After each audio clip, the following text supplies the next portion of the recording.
And I'm joined now with David Hurd. He is the author of From Pearls to Oil. And not just the author of this book, you have actually lived this book. You've been in this region for so many years now. Tell us just, what is the essence of this book?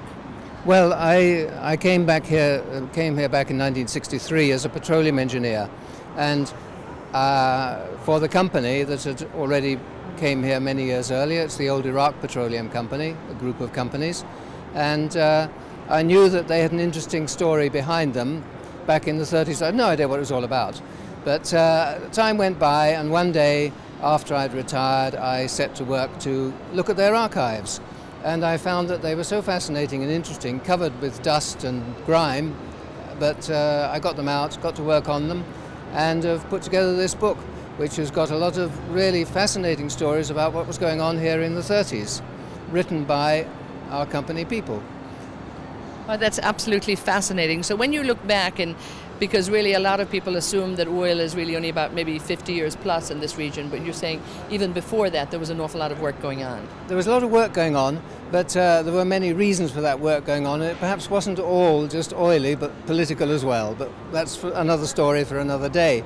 But the people came down here in the 30s to secure concessions from the rulers, the various rulers, Ras Al Khaimah, Sharjah, Dubai, and so on, Abu Dhabi, and sent also geologists to have a look around. But really the geological word at the time was Abu Dhabi is a hopeless case. There is no oil here. And the reason was quite simple. Up in the north, it was about 1,000 feet down, bubbling to the surface. It was around everywhere. You had rock structures that were quite obvious. Oil was there, and it had been worked there for centuries in a small way, in Iran and Kirkuk in Iraq. Here, the rock formations are almost flat. You don't see anything, and there's sand everywhere, isn't there? So you don't really see much. Our people are always heading towards the mountains, but the sand in Abu Dhabi covered everything, and then you look a bit closer and you find the rock formations are almost horizontal. That's hopeless, and of course there are no seepages of oil, because instead of being 1,000 feet down where it could easily seep up to the surface, here it is 8,000 or 9,000 feet down, and to find that is a little bit more difficult. But indeed, that's what they did, and years later, I think we all see the great success story. So funny how you say when they look back all those years later, they weren't particularly interested here. Tell me a little bit more about this in terms of what you don't want to give the story away, because we're all looking forward to reading this, but a few key highlights. I think one of the highlights that I like to think of anyway is my hero, one of the heroes, but I suppose the main hero is Haji Williamson, who, born in 1873 in Bristol, and went to Clifton College for a brief time, but he ran away from his father and never came back to Britain.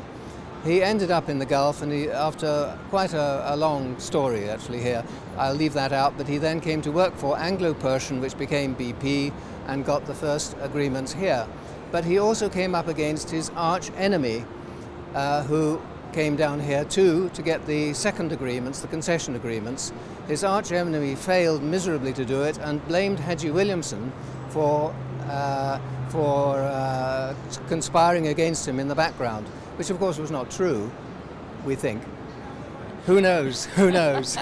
It sounds absolutely fascinating tales of oil on the frontier, and indeed, the likes of a movie. I think we could probably find a few scripts in this. But again, you've only covered up to a certain year on this. Yes, well, I got writing, and I got to about 600 pages, and publishers told me 200 or 300 pages is really the absolute maximum. After that, it's not commercial. So I just took it away and found someone who was willing to publish it, but I thought that's enough for one book.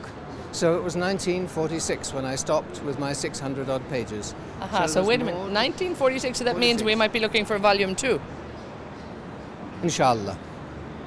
We leave it there. Thank you so much. You're very welcome.